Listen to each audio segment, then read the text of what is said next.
అక్కడ సారేపత్తులో ఎవరైనా rich women ఉందా? ఏమీ లేదు. ఆవిడకే ఆ రోజుకి తినడానికి తిండి లేదంట.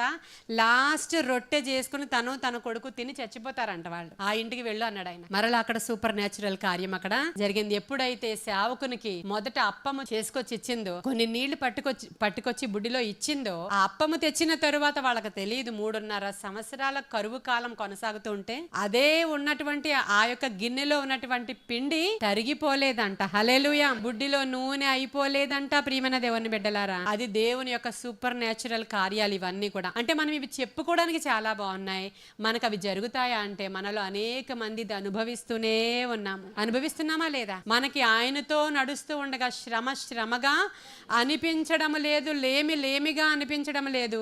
ఆ లేమిలో దేవుడు సమృద్ధి ఇచ్చి తీసుకుని వెళుతున్నాడు. ఆయన మనల్ని హెచ్చించే వరకు బలిష్టమైన ఆయన చేతుల క్రింద మీరు హంబల్గా ఉండండి అన్నాడు ఆయన.